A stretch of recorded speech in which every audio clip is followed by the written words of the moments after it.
జీవితంలో, ఈ జీవిత ప్రయాణంలో ఎన్నో సమస్యలు వస్తాయి. ఉద్యోగం చేసే చోట, పని చేస్తున్న చోట, గృహంలో, గృహం బయట అనేక సమస్యలు వస్తాయి. ఆ సమస్యలు వచ్చినప్పుడు వాటిని మనం జ్ఞానంతోనే, తెలివితోనే అధిగమించాలి అని చెప్పే దేవుడు మనకు జ్ఞానాన్ని ఇచ్చాడు. ఇది పైనుంచి వచ్చు జ్ఞానం. ఆ జ్ఞానం నువ్వు కలిగి ఉన్నట్లయితే ఏం చేస్తావో తెలుసా? ఒకరోజు ఒక పెద్ద ఆవిడ, వృద్ధాప్యంలో ఉన్న ఆవిడ బ్యాంక్కి వెళ్ళింది. తనకు 10,000 రూపాయలు కావాలి. ఆ క్యాషియర్ దగ్గరికి వెళ్ళి క్యాష్ విత్డ్రావల్ ఫామ్ పెట్టి, అయ్యా 10,000 రూపాయలు ఇవ్వండి అని అంటే ఆ క్యాషియర్కి కోపం వచ్చింది. అమ్మ, చూసావు కదా బ్యాంక్ నిండా జనం ఉన్నారు, 10,000 రూపాయలు నీకు కావాలంటే బయట ఏటీఎం మిషన్ ఉంది కదా, ఆ ఏటీఎం మిషన్లో నీ కార్డు వాడుకొని 10,000 రూపాయలు తీసుకోవచ్చు కదా, నన్ను విసిగించకపోతే, చుట్టూ ఉన్న వాళ్ళందరినీ విసిగించకపోతే అని చెప్పి కోపడ్డాడు. అయ్యా, కార్డు నిజంగా నా దగ్గర ఉన్నట్లయితే నేను కూడా ఆ మిషన్లో తీసుకునేదాన్ని. ఆ కార్డు నా దగ్గర లేదు కాబట్టి తీసుకోలేకపోయాను. నాకు 10,000 రూపాయలు అర్జెంటుగా కావాలి, ఇవ్వయ్యా అని అంటే, అమ్మ విసిగించద్దమ్మా, కార్డు లేకపోతే నన్నేం చేయమంటావు, ఇంటికి వెళ్ళి కార్డు తెచ్చుకో అని చెప్పి అన్నాడు.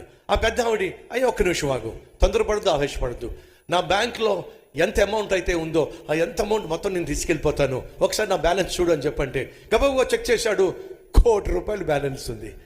అంటుంది, ఆ 1,00,00,000 రూపాయలు నాకు ఇచ్చేసేయి అంది. అతను అంటున్నా, అమ్మ ఒకేసారి 1,00,00,000 రూపాయలు అంటే ఎక్కడి నుంచి తీసుకొస్తావు, మరి ఎంత ఇవ్వగలవు నువ్వు? 10 లక్షలు అయితే ఇవ్వగలను, అయితే 10 లక్షలు ఇచ్చేసేయి అని చెప్పి సంతకం పెట్టింది. 10 లక్షల రూపాయలు తీసుకుంది. ఆ 10 లక్షల రూపాయలు తీసుకొని అందులో 10,000 రూపాయలు కౌంట్ చేసింది. ఆ 10,000 రూపాయలు బ్యాగ్లో పెట్టుకుంది. 9,90,000 రూపాయలు మళ్ళీ ఇచ్చి, అయ్యా బ్యాంక్లో డిపాజిట్ చేసుకో, వెళ్ళొస్తా అంది. ఏమైంది చెప్పండి? తన సమస్య మనలో కొంతమందికి అర్థం కాల. అర్థమైన వాళ్ళు చూపిస్తారా?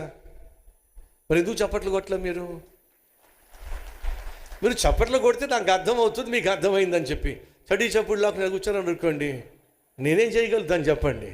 ఆమె ఎంత తెలివైందండి. తనకు ముందు సమస్య వచ్చింది, కసురుకున్నాడు, విసురుకున్నాడో, ఇదంతా విన్నటువంటి ఆమె ఏం చేసింది? దేవుడిచ్చిన జ్ఞానాన్ని ఉపయోగించింది. సరే 10 లక్షలు అయినా అని చెప్పండి, 10 లక్షలు తీసుకుంది. ఆ 10 లక్షల్లో 10,000, 9,90,000 కౌంట్ చేయలే. ఎంత కౌంట్ చేసింది? 10,000 కౌంట్ చేసింది.